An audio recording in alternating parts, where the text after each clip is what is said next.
नमस्कार मित्रांनो, आपण तर यांना चांगलंच ओळखतात. हे म्हणजे कसं दिल आणि धडकन हे आहेत आमचे बांडे साहेब. मित्रांनो, जवळजवळ आमची आता 6 महिन्याच्या नंतर भेट झाली.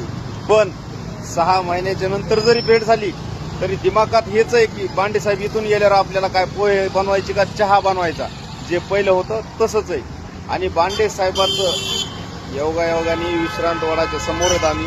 आमच्या दोघांचं सध्या एवढं मानसिकता आणि समाधानकारक आम्ही आयुष्य जगत आहोत.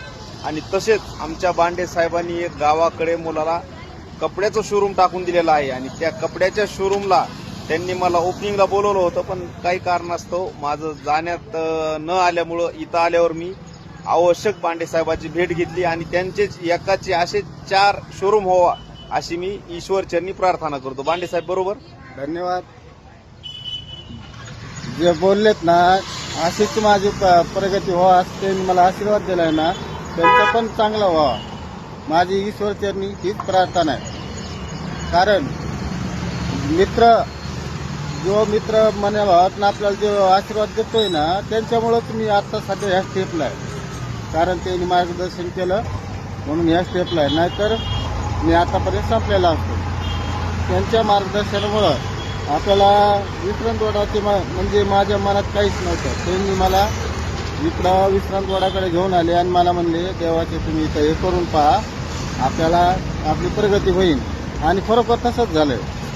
प्रगती होत चालली आणि एकदम आता जीव समाधानी आहे. आणि मित्रांनो, आम्हाला आमच्या आयुष्याला दोघांच्या ऊर्जा जी मिळाली ते हेच ठिकाण आहे विश्रांतवड. आम्हाला खरी जगण्याची ऊर्जा इथूनच मिळाली. आणि मित्रांनो, सगळ्यात महत्वाचा मुद्दा, पुण्यात आम्ही राहतो, तुम्ही राहता, सगळी दुनिया राहते. पण मित्रांनो, लाखात एक वाक्य सांगतो, रूम पार्टनरमध्ये मित्रांनो सगळी दुनिया राहते. पण ज्यावेळेस रूम पार्टनरला सोडून आपण जातो त्यावेळेस काही जणांचे मोबाईल बंद असतात, नंबर चेंज असतो, कुणी कुणाचे पैसे बुडून गेलेलं असतं, कुणी कोणाला देऊन गेलेलं असतं. त्याच्यानंतर मित्रांनो, तो तिकडून आला म्हणजे की आपण इकडून जातो. पण आम्ही असं न करता एका ताटात खाऊन त्यांनी मला सांभाळलेलं आहे. आणि त्यांचे आयुष्यभर माझ्यावर उपकार राहणार आहेत. आणि पण शेवटी पैसा राहायला पैशाच्या ठिकाणी माणुसकीचं नातं हे आयुष्यभर असंच टिकलं पाहिजे, असं तरी मी म्हणेन. साहेब, खरं का? हा, बरोबर आहे. नातं हे मी नाही. पैशाचं काय हो, पैसा आज आहे उद्या नाही. कारण काय काय जे मतलबी समज, जे पैशामुळे समज मित्र मनात तोडतात, तो खरा मित्र नाहीच म्हणायचं.